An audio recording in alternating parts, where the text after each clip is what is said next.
So what's the home inspection period? And how does it work? Well, that's what we're talking about today.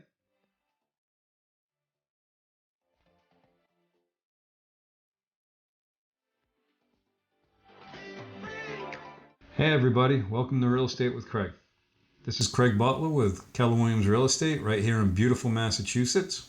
If you want to know everything about what it's like to move to and live here in Massachusetts and Rhode Island, then hit that subscribe button and make sure you click the little bell so you get notified every time we upload a new video.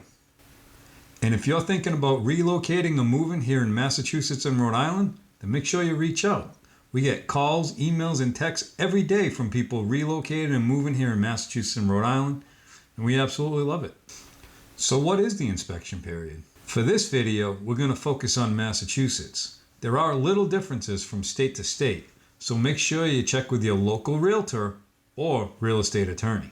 Okay, so the home inspection period is the time after the offer is accepted that the buyer has to do all their inspections. In Massachusetts, the inspection period is usually dated 10 days after the offer acceptance date. And this time the buyer will have to select the inspector, schedule the inspection, have the inspection done, and decide what repair or credit requests they might make to the seller. It is the buyer's responsibility to get all their inspections done before the end of the inspection period or the inspection contingency date. If for some reason the buyer can't get all the inspections done before the contingency date, then they could ask for an extension. The home inspection will focus on things like electrical, heating and AC systems, roofing, structural, and plumbing systems, among other things. And most inspectors will offer pest inspections, and they'll also check for radon levels. Other things that you could inspect for are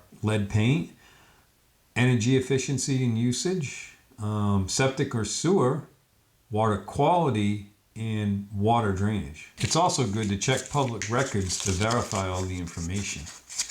If the house has a garage, but it's not in public record, then there's a good chance it was built without a permit.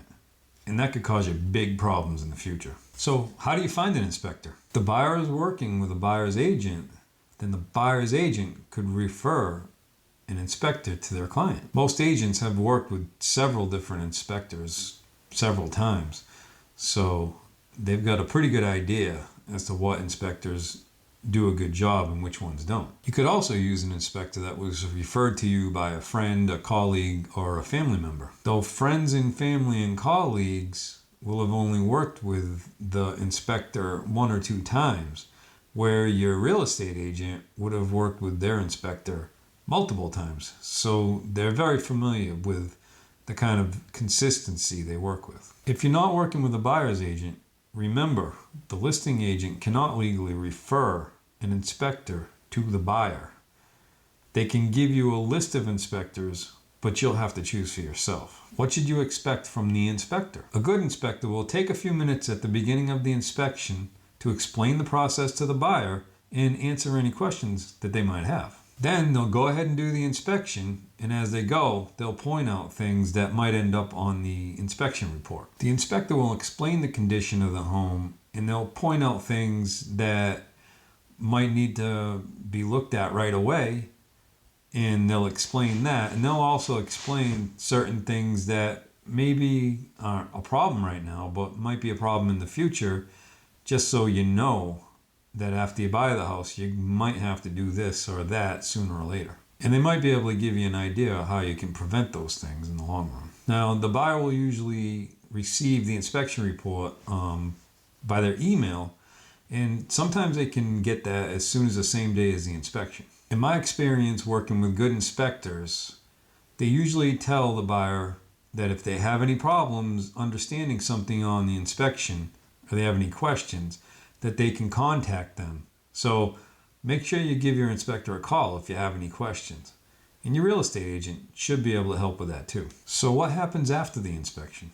Once the inspection's completed, the buyer can review the inspection report. Then they can decide on one of three outcomes. If the inspection report comes back with very few small and insignificant issues that the buyer is fine with, then they can move forward with the purchase without any repair requests. Or if the inspection report comes back with issues they are concerned about, like maybe there's a leaky faucet or the chimney needs to be cleaned, then they can ask the seller to repair the issues before the closing. Or they can ask the seller to credit some money at the closing to cover the cost of repairs. But if there are issues on the report that the buyer just doesn't want to deal with and they want to back out of the deal, then they can ask for a release from the contract and have their earnest money refunded as long as the release is submitted before the end of the contingency period. But you won't be getting that money back that you paid the inspector.